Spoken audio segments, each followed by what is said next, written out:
It's showtime. And welcome back to another episode of the ABCs of ERP and Beyond, the podcast all around enterprise resource planning, how it fits in today's world, what the latest trends are, what even ERP is, and how to go about moving on to an ERP if you're not even on one, or you want to transition from a smaller accounting piece of software like QuickBooks or something. Well, this is where this ERP comes in. And in today's episode, we are at the end of the year, 2024. We're now 2 years into running this podcast, and we're already setting trends. And our trend here is at the end of every year, we do a 2024 highlights. So we look back over the last 12 months and talk about some of the highlights that we've seen and our favorite episodes or favorite funny moments that we might have had along the way. So we've cherry picked some of our favorites, and we're going to go through them today. And I think I know some of them might come up from Nirav, so it's going to be interesting to see if my guesses of what he might have listed down is correct. So, without further ado, Nirav Shah, welcome back. Thank you, Peter. We're already in December, which is crazy to me.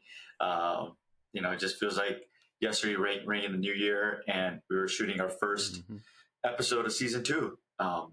We had a lot of good learnings season 1, and season 2 was a lot of fun. We have so many things we talked about. It's very hard to pick the top 3 of my favorite episodes, but we did a lot of firsts type of episodes this past year. Yep. So it was cool to do, and the ERP space, especially in Business Central and Acumatica, is growing like crazy. So just keeping up with that new functionality that's coming out each time proved to be challenging and fun. They're doing things that we wouldn't expect. New functionality come out, like brand new modules coming out for Business Central, Acumatica, getting into spaces they generally, weren't in, like professional services and stuff. But it's been a fun, interesting year. Recording in Chicago was just amazing. And, we found the perfect backdrop while just walking around Millennium Park. And you came down twice, right, this year to Chicago? Yeah, so that was really cool. And overall, I think it was just a blast. And I don't see especially Acumatica or Business Central slowing down anytime soon. So we're gonna have a ton of things to talk about, even next season. But it was tough to pick 3. It was really tough. I think we should have done the top 10, Peter. But we have to have to do top 3. We're just gonna have to go with it. But if you haven't checked it out already, we've shot so many. I think we shoot every week, but we release every 2 weeks. And I think all of our episodes are super entertaining when on a very probably dry subject called ERP consulting, and the technologies around it. So you haven't listened to them, get out there, listen to some of our episodes. I'm pretty sure it'll put a smile to your face, and you'll learn a thing or two here on what's happening in the ERP world. But excited to shoot this one and share what our favorites were this year. I didn't really think about that when you said that we've done a lot of firsts, and we've actually done things that we said that we wished we'd done in the first season, the first year that we did it. And they're the things that we did this time around. So it's really cool to finally knock some of those off our wish lists. Exactly. Finally got around to them. I think maybe a little bit of practice, a year under the belt, and then going into year 2. Maybe then we realized that we know. Well, I don't want to say it. We know what we're doing. Well, then you must absolutely right. What are you talking about, Peter? I swear we're still making it up as we go along, but it feels like we might know what we're doing. Well, you'd hope so after a couple of years of doing this. Yeah, exactly. Luckily, we are better at ERP maybe than podcasting, and we're learning the podcasting side. We know ERP really, really well, which is good. Which is helpful. Yeah, it's probably better that way around, I guess. Kind of helps, doesn't it? A little bit. Yeah. Okay, let's go for it. Let's first of all go for we should do this in order, actually. We should actually do this in order. So, what would be your third place your bronze medal for this year. And the third place trophy goes to this year. Drum roll, please. It's our manufacturing series. In my eyes, I thought that was definitely should have been part of top three, because manufacturing is becoming a topic that's coming up more and more. Manufacturing, I think, is coming back to at least the U.S. From leaving China, India, all these different places out there. It's coming back. So you're finding a lot more companies looking at accounting, inventory, and manufacturing software now. And doing this series was fun. We talked about why it's important for manufacturers to first look at ERP systems to streamline their business, get better handle on their labor costs, get better handle on their material consumption costs, understand what their true costs are for finished good items, putting that on their balance sheet, selling that and seeing proper cost of goods sold numbers. And a lot of manufacturers lose sight of that or can't really put that information together from the 3-4 systems that they use on a day-to-day basis. So having an ERP system really helps streamline, their data day to day and helps them save money from an inventory control standpoint and be able to optimize their planning from a demand and supply standpoint. We started with our first episode talking about that, is why it's important for manufacturers to jump on an ERP system. And then we went into kind of showing ERPs, right? We showed Business Central as the first product and how the Business Central manufacturing modules work. So going through released production orders, going through consumption of components through the production process.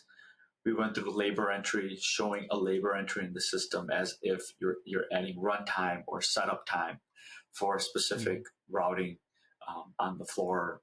What happens with that data?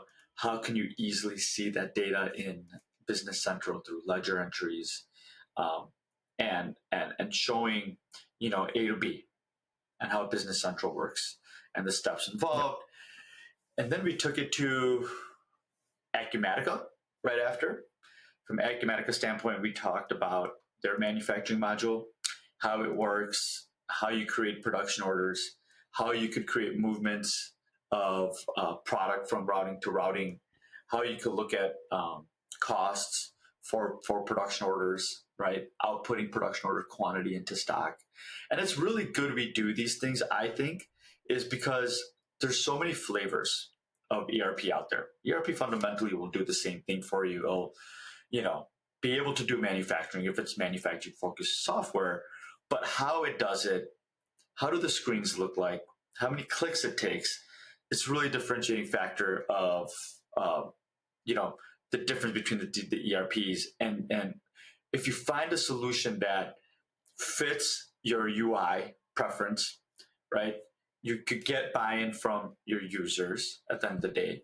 You see the steps involved, you see the analytics that you get out of it, right, is when you want to purchase the right solution. So I think doing these series where we started with doing the manufacturing one was fantastic, because I think that adds a lot of value for companies that are looking for ERP systems but are just lost, right? They know they need manufacturing, but instead of going to each publisher and telling them, let me show me a demo of your manufacturing solution, we could very easily just do these 20, 30-minute demos on our podcast for different areas, business process areas, and show the capabilities, at least in the Acumatica and Business Central space. So I thought that was a great addition to our podcasting lineup, and that to me came up as number 3 for me in our list. Yeah, I was thinking that we should do more of these miniseries. I really like the way that we did that, because it's a core requirement of ERP. You're either buying or selling stuff, but you're probably manufacturing stuff. So to be able to first have that like intro episode, and then spend the next couple of episodes actually seeing it with demos, and playing them off and saying, well, look, this is what BC does really well, and here's maybe some of its shortcomings, and vice versa on Acumatica. So yeah, I really like doing those miniseries, and to do one specific on manufacturing through ERP was really, really good. That was cool. And it had pretty high stats as well when you look at the Yeah. download stats of that episode. So there's obviously a Okay, good. calling for it. So Yeah. that means we should do more of them. Let's do it. Exactly.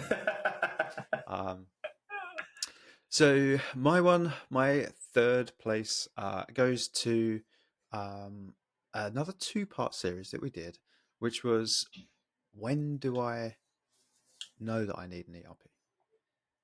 I think this is really good because we dialed it back because we realized, like, I think maybe it's really cool to do these specific features and demos of particular functionality of ERP and to slate QuickBooks and all of this kind of stuff. But it's nice just to go back to the roots of a business and go, well, how do I know? Like, what signs are there to look out for? How am I supposed to know that I'm ready for an ERP or my business needs an ERP? So it was nice to kind of pull out some of those themes. I know we spoke about kind of what's your customer relationship like? Are you servicing your customers as well as you could be? Is it not having an ERP that you're suffering with, not being able to fulfill customer orders and that's having a negative impact to your business? We spoke about quite a few things. And I think it's nice to Mhm. do that because we know that an ERP, every ERP can do pretty much what every other ERP can do. Um, at some point you're going to get money in the bank for selling Yeah. something to someone. Like at some point, it all goes back to here's my financial statement. But how you Mhm. get there is what the ERP does, and running your day-to-day operations through an ERP has so many benefits. But that's fine to say. But how do I know when the business is ready or when the business is screaming out for an ERP in the first place? I really thought that was an interesting conversation. Yeah, for sure. And I bet you companies that are on QuickBooks, that are on, you know, other solutions outside of an ERP system are having this conversation multiple times a year, right? And they just probably can't get the right answer, or they don't know what questions to ask to justify are they ready to move into an ERP system. So I thought that was a great mini series that we did. Um, Mm-hmm. and we were talking earlier. I think there's a couple of things that we could add to that. We talked Yeah. about buy-in. We talked about when you're ready. I think next one we could do is how do you analyze cost to see if you could Mm-hmm. justify. Do you have enough cash flow to justify and support an ERP um, Yep. project at the end of the day? But I think that's a really important mini series that could add a lot of value. We should maybe do one about taking the first step. Like, where do you actually start? Uh, and how can you maximize your research Yeah. into what ERP would be best for you? I saw Hmm. a LinkedIn post from someone, I can't remember who put it on, but I think Hmm. they likened it to like buying a suit. If you buy a suit for a wedding, you need to at some point buy that suit. Yeah. Yeah. But you Yeah. don't just go in and go, right, demo me the suit. And Yeah. then now it's all on the vendor. Like it's all about whoever does the best demo or whoever Yeah. gets Yeah. the right assumptions about that customer Yeah. kind of Right. wins it. Right. You don't do that. You go a bit, you go shopping, you do a bit of research, you see what's out there, you go to various shops. Um, you know, you, I think the same for the ERP is the point here. The fact that Hmm. like watch YouTube videos, see what's going on, check out all the Yep. websites. Yep. See if you can reach some of these customers that have their testimonials on various, uh, you know, ERP websites, and Yeah. just drop Oh them an yeah. email and say, "How did you get on? Why did you Yeah. choose this?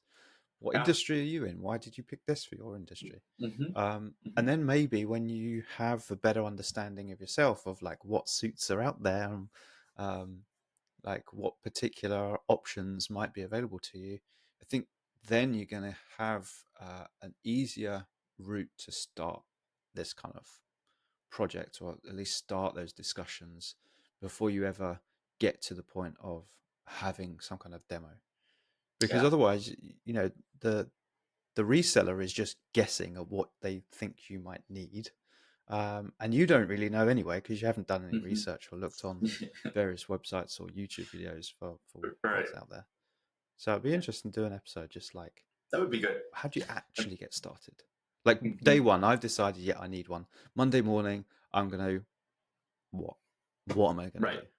do? Exactly. What are you going to do? And if you're really serious that way, like, okay, we're going to go out and get an ERP system, like we should have like, there's Christmas time, right? So right now that daily advent calendar is a hot thing, right? Like you get something every day on an advent calendar. Well, something like that where we could say, if your time to buy, time to purchase is 60 days, what should that look like? What should you do within 60 days?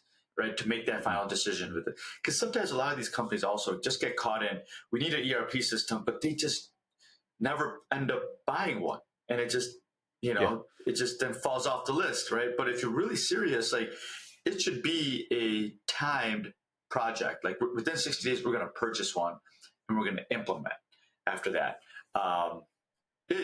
Without getting too far into the details, I think we should definitely do something like that. How important it is to stay structured on your ERP evaluation.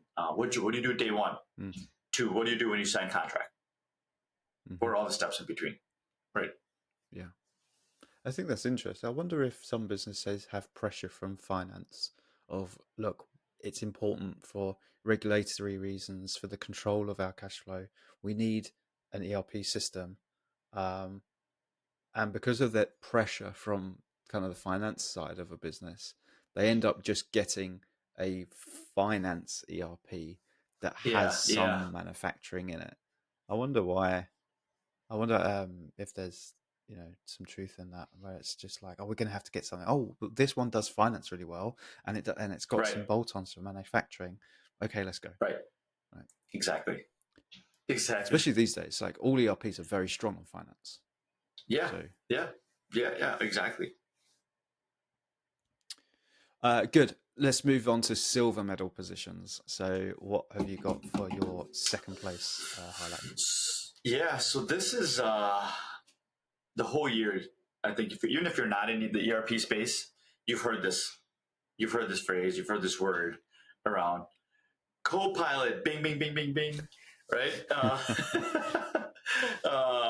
Copilot has just been such a hot topic this year. Microsoft's done a ton of work in Copilot. You see Copilot everywhere in Business Central. You see it in Excel. I see ChatGPT. We talked about that. I think my second favorite episode this year was our top 5 Copilot benefits. We published that in May. Yeah.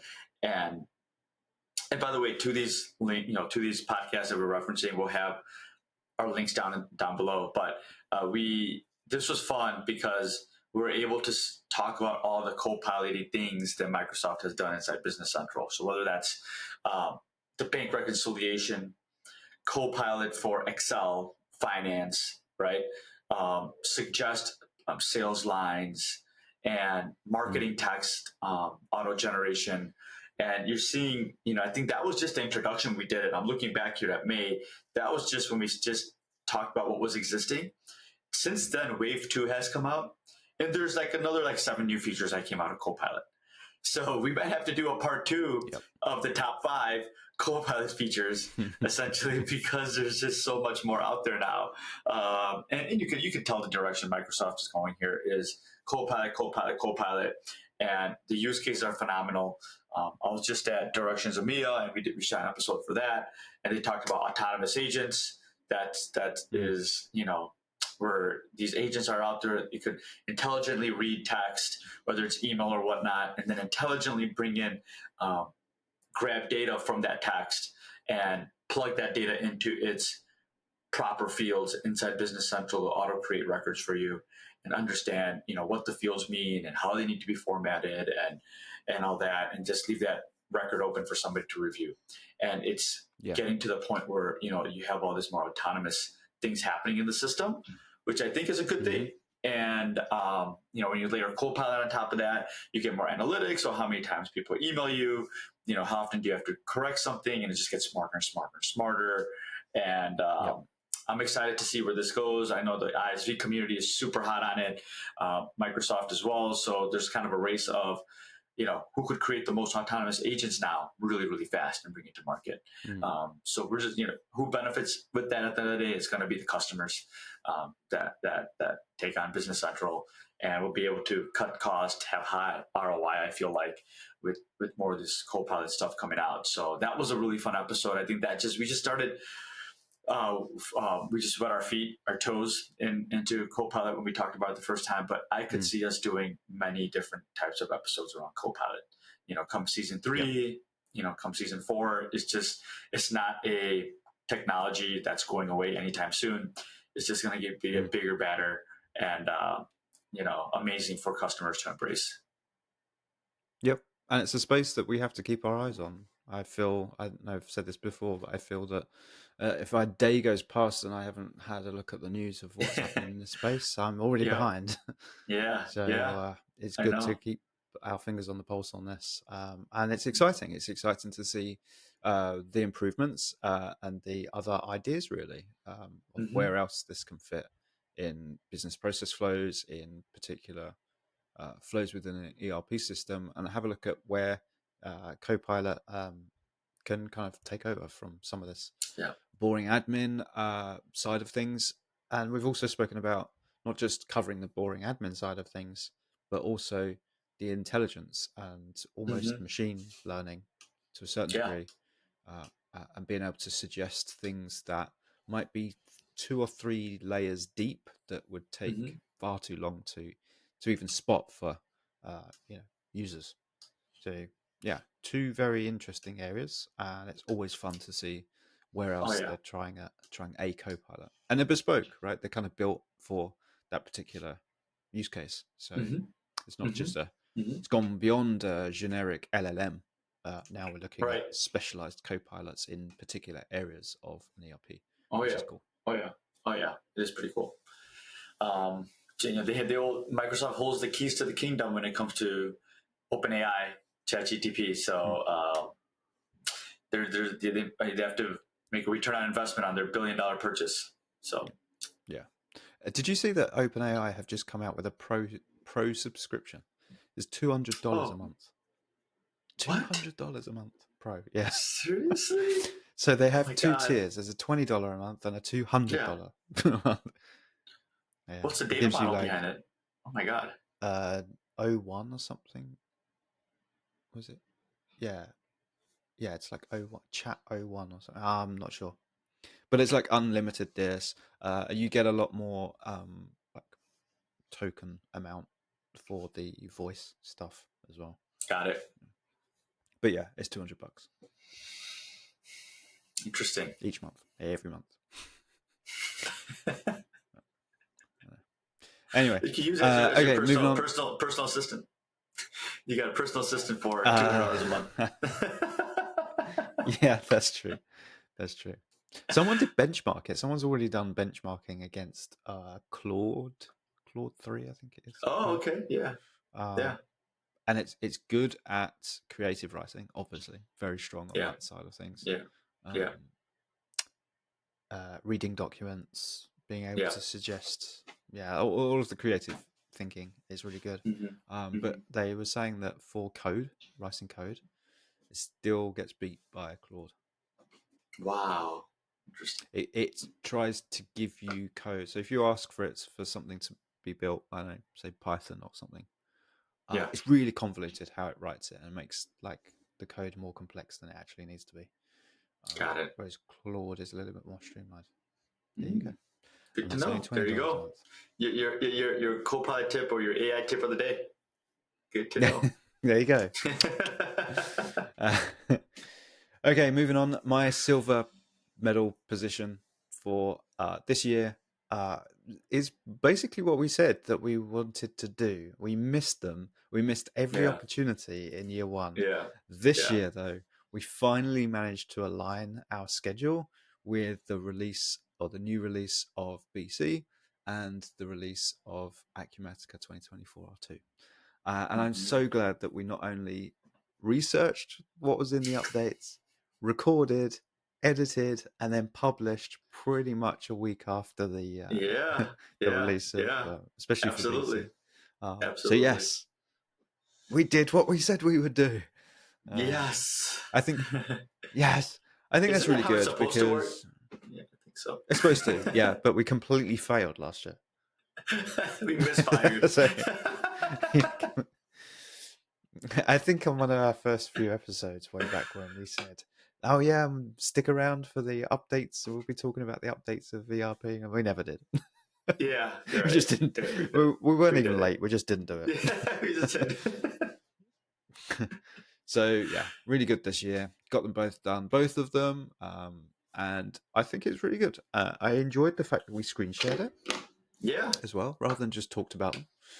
We actually pulled up the document, so we could see what else we might have missed.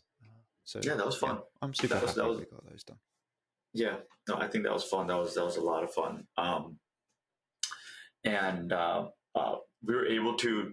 That helped me at least personally take a look at the release notes really finally, like really go through them. Mm-hmm. Most of the time I'm just skimming through it, but this made me really kind of go through it and um, you know read through the details, understand the functionality. Yeah. So that was really cool, and we should just make this a yearly thing.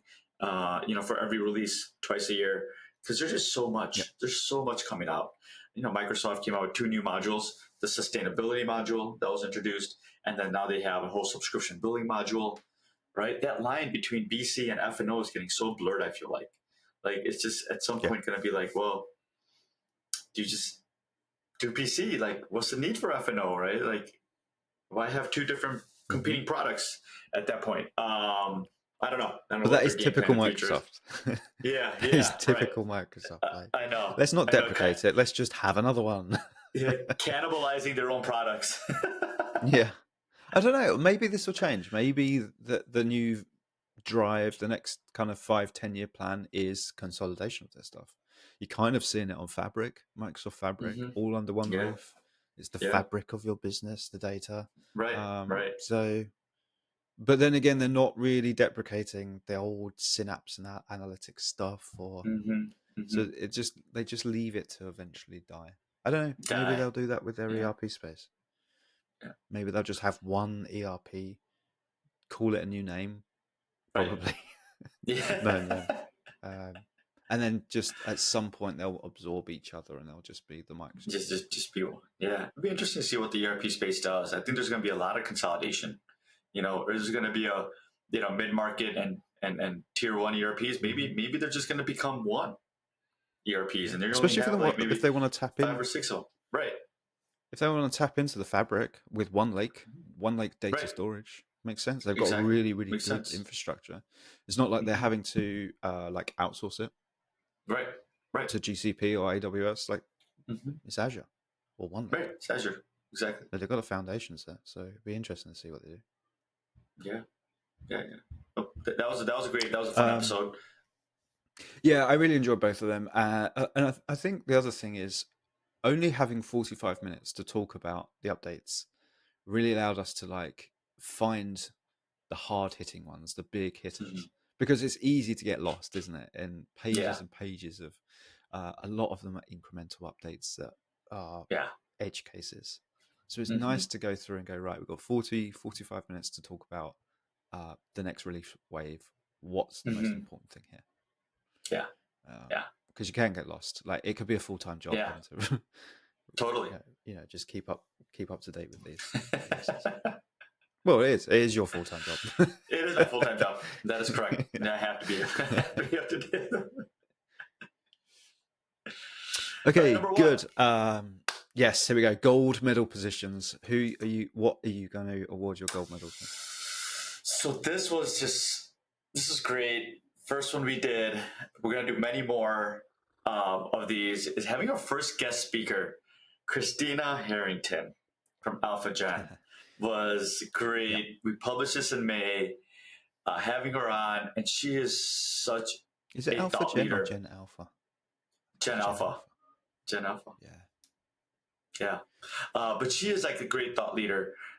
Really, really smart, intelligent in the ERP, automotive, spare parts, space. She just had there's so much value in that episode. To unpack it all was like, wow. Like it was great to have her on. It was great for her to be our first guest speaker. And it was that to me, it was number 1 on my list, having our first guest speaker. and having specifically Christina Harrington on. If she's listening to this, thank you so much, Christina, for being our first guest speaker. It was phenomenal, and we should probably do a part 2 with her because she has a lot of information, and really, really happy that we did it this year. Yeah, I think listening to her, gold mine of information. I remember sitting there listening to her thinking, you know what, I'm just sitting here listening. I should be writing this stuff down. This is gold. Then I was like, no, it's fine. We're recording it. So it's all good. We're capturing it all. Exactly. But normally it'd be like, I need to start writing some of this stuff down. Like the way that she thinks about it was really interesting to hear. Yeah. No, it was so cool to have her. And if you haven't heard that episode, please do. I pretty much guarantee you're going to walk away with 3 or 4 thoughts around your business, around e-commerce, how to get started, which was all fascinating. And her approaches were so practical. So definitely have a listen to that episode because it's just going to blow your mind. Yeah.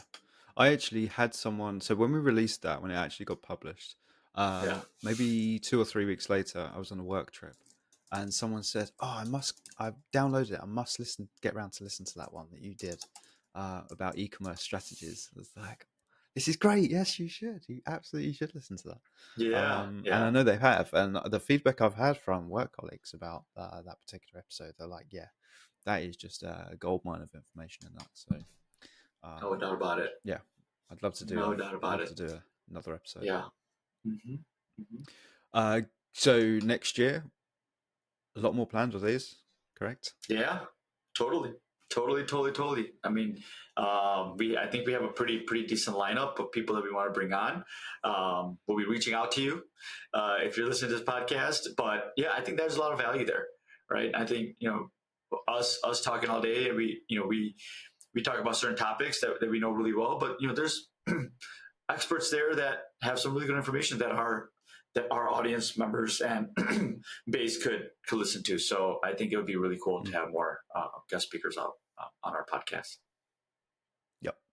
Very good. So my gold medal is being awarded to, well, there's no surprises here. It's the one that I think is the best episode. I wouldn't say best subject. I think we've definitely done some more interesting ones, but to finally shoot a podcast episode in person, downtown Millennium Park, Chicago, was awesome. That was cool. Great episode. That was awesome. Fun episode. Great backdrop, as you said. Amazing to be able to do that kind of stuff. I would think even a year ago, even 2 years ago, never would have dreamed shooting a podcast episode downtown Chicago like we did. Yeah, that's cool, isn't it? So that was fun. I thought it was really good.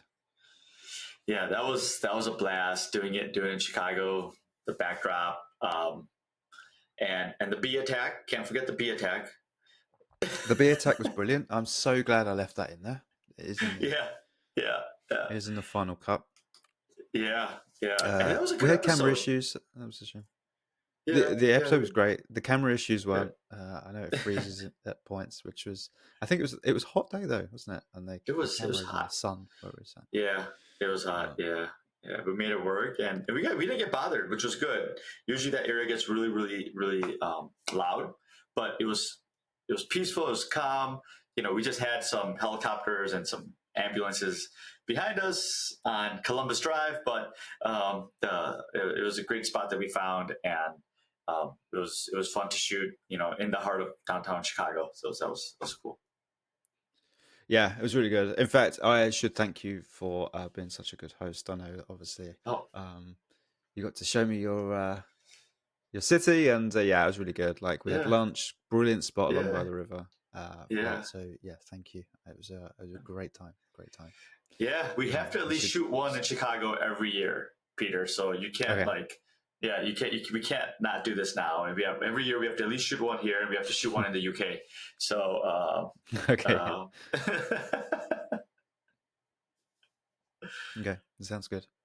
Yeah. I would love to do another one of those. I think that should be it. If we can make that a tradition as well, going into the future. That'd be there you go. That would be fun. Good. That was actually quite difficult to only pick three each. There Mm-hmm. was lots of highlights that I think were great. I should put a blooper reel together. We should record more to try and capture some more bloopers. Things going wrong, people saying things, people doing stupid things. Yeah, Put you the could montage together. always count on me to add a few in there. Yeah. I'm like, please do something stupid. Please do something stupid. Yeah. You could count on me to do something like that for sure. No, it's been really good. Okay, so final closing thoughts then. 2025, right around the corner. Season 3 of the ABCs of ERP and Beyond. We've already recorded some episodes in preparation. Look at us being all prepared already, getting the backlog going. Yeah.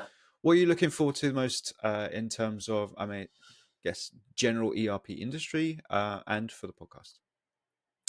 Yeah, I'm looking forward to more AI. Goes without saying, it's going to be more and more of that out there. I'm looking more to see ERPs that pop up a little bit more verticalized. Maybe more vertical solutions for Acumatica or Business Central out there. I'm looking to see a change in licenses because I think there's going to be some. I don't know if it's going to be huge, but we're going to start seeing changes in licensing because Acumatica's kind of changed the license now. Before there were ERP transactions and commercial transactions. Now it's just ERP transactions. And it's kind of user based now too. So they're making slight change. I don't know what Microsoft is going to do. They've been on this named user license model for a long time. Are they going to change licenses and that model? And just bringing on additional experts on our show to talk about some interesting areas of ERP that are being untapped, right? And how they're using ERP for their benefit, how their companies have ERP has helped their companies grow X-fold, right? I think those success stories are important as well to hear, and maybe we could bring on some customers or things on our podcast so they could share some of their journeys around ERP for other customers that are in the same boat. So, just that's kind of what I'm thinking about next year. Next year's next year. You never know when things change, but it's going to be a fun year for sure. This industry is never ever boring from the standpoint of news and functionality that comes out. So we're going to have a ton of things to talk about. Good. So more guests, more mini-series, more demos, hit the release dates, the release waves, we've got to hit them. Any conferences? Yeah. More Copilot. More Copilot. Well, thank you very much, Nirav. Thank you for all of the hard work and effort and research and everything that goes into getting this podcast where it is today. Who would have thunk that within 2 years we'd be sitting here now going into our third series? I know. Crazy. Amazing. And hard work and all the hard work you put behind the scenes, Peter. Definitely can't say enough for everything that you do for the podcast. And, we wouldn't have done a lot of the things that we've been able to do, pull off if it wasn't for what you do in the back end. Outside of just us shooting this, you spend a ton of time, and really thankful for everything you do. And you do it really, really well. So appreciate all that hard work. Thank you. I appreciate it. So with that, let's close off. It's been a fantastic season 2. Enjoy the festive holidays. Have a break from podcasting for a bit. Yeah. We will continue to release. We have our release schedule, so carry on watching out for the episodes every 2 weeks. New episode will come out. And with that, I guess we're closed off season 2. And I'll catch you season 3, episode 1 in January. All right. Got it. Cool. Thanks. Have a good one.